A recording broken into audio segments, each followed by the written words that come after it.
Napoleon Bonaparte is perhaps more famous today for his height than his military prowess and political talents. There is no denying he was one of history's genius military tacticians and an influential statesman. But before we get into the lesser-known side of this great leader, perhaps we should get to know Bonaparte for what he was to the mass and majority. Before we take a quick brief through the life of one of history's greatest generals, don't forget to like and subscribe. Napoleon more readily identified as a Corsican, and in his early career fought fervently for Corsican independence. It was only after a falling out with Corsican resistance leader Pasquale Paoli that Napoleon made France his home and began to establish himself as the new republic's rising star by masterminding a succession of vital military victories, including the resistance-breaking siege of Toulon, and in 1815 the defeat of 20,000 royalists in Paris. In 1799, he seized power of France and became first consul, quickly establishing himself as a hugely popular leader by overseeing continued military dominance and instituting influential legal reforms. These legal reforms, enshrined in the Napoleonic Code, cemented the aims of the revolution by replacing the outmoded inconsistencies of old feudal legislation. Napoleon even succeeded in bringing about peace by defeating Austria and for a time quelling Britain's efforts to stand against the French military. His irresistible ascent to power culminated in his coronation as the Emperor of France in 1804. Peace in Europe didn't last long, however. The rest of Napoleon's reign was defined by years of war across Europe against various coalitions. During this time, his reputation as a brilliant military leader was further enhanced, until the War of the Seventh Coalition and the French defeat at Waterloo led to his abdication on the 22nd of June, 1815. Napoleon saw out the rest of his days in exile on the remote island of St. Helena. And now, for the facts you may not have known about this French emperor. Number 1. He wrote a romance novel.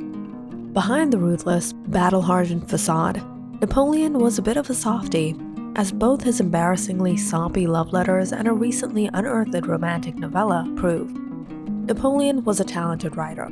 He wrote a novella called Clisson et Eugene, which was published in 1796. It was a love story about two characters named Clisson and Eugene, and many believe it was based on Napoleon's own love life. Some have argued that Napoleon was influenced by the work of Jean-Jacques Rousseau, particularly La Nouvelle Heloise, 1761. Written during his exile in Switzerland, where he developed many ideas related to Romanticism.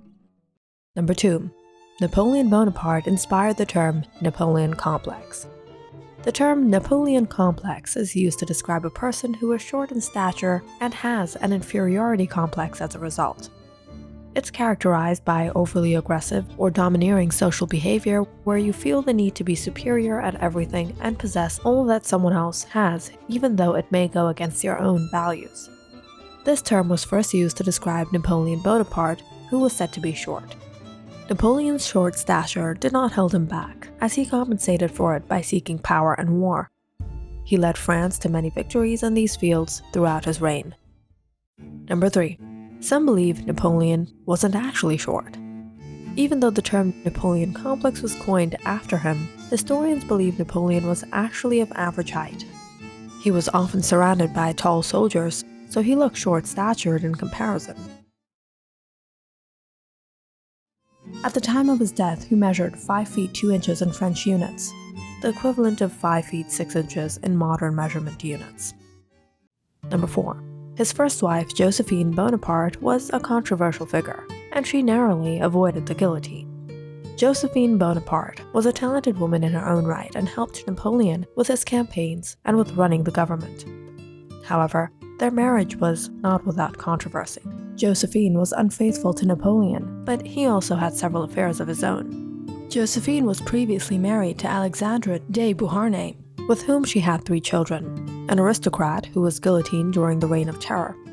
Josephine was also imprisoned and scheduled for execution, but was released 5 days later, when the Reign of Terror's architect, Robespierre, was himself guillotined. Number 5. Bonaparte would disguise himself and walk the streets as a peasant. At the height of his power, Napoleon developed the habit of dressing up as a lower-class bourgeoisie and wandered the streets of Paris. This allowed him to gather information and plan his next move without being noticed. He wanted to know what the people on the streets really thought of him, so he reportedly went out and asked people if they approved or disapproved of the emperor's actions. Napoleon also liked to disguise himself as a commoner and explore the areas he had conquered. This gave him a unique perspective on the lives of the people living in those areas. Number 6. He was tone deaf. Apparently, one of Napoleon's great endearing habits was his penchant for singing, or humming, or mumbling, whenever he became agitated. Unfortunately, pained accounts suggest that his singing voice was distinctly unmusical. Number 7. He was afraid of cats. To much surprise, a whole host of historic tyrants, Alexander the Great, Julius Caesar, Genghis Khan, Mussolini, Hitler, and Napoleon, are reputed to have suffered from the fear of cats. He is said to have hated them so much that he would order his soldiers to kill any cats that came across on the battlefield. Interestingly, Napoleon was also afraid of spiders and snakes. He is said to have been particularly terrified of the latter, and would often have his servants kill any snakes they would find in his presence. Number 8. Napoleon Bonaparte was a superstitious man. Perhaps unsurprisingly, given his fear of cats and snakes, Napoleon was also said to be superstitious. He had an interesting perspective on life. He thought he could feel divine guidance through a lucky star. He is reported to have carried a lucky charm with him all the time. Napoleon believed that some people were doomed to bad luck, so he always asked his generals, "Is he lucky?" Napoleon also believed that his first wife, Josephine, brought him good luck. 9. He discovered the Rosetta Stone.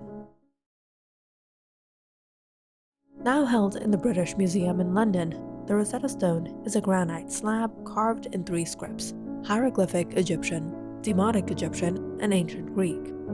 It played a vital part in deciphering Egyptian hieroglyphics and has long been considered a hugely important artifact. The lesser-known fact, however, is that it was discovered by Napoleon's soldiers during the Egyptian campaign in 1799. Number 10. He wore poison around his neck.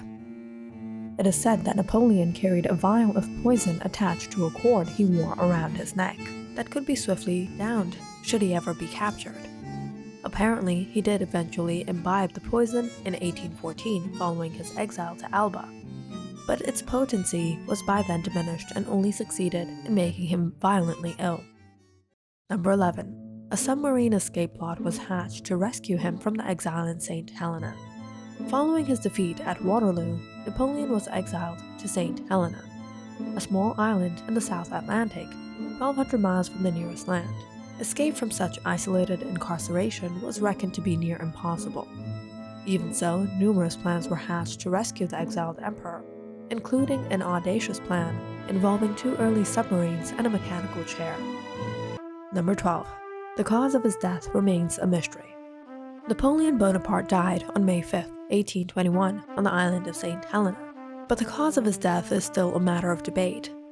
The official cause of death was recorded as stomach cancer, but some claim foul play was involved. Claims that he was in fact poisoned appear to be supported by analysis of hair samples that show a far higher than normal concentration of arsenic, although it is also contended that arsenic was present in the wallpaper of his bedroom. Whatever the cause of his death, Napoleon's legacy continues to this day. He is considered one of the greatest military leaders in history, and perhaps one of the most fascinating and complex characters.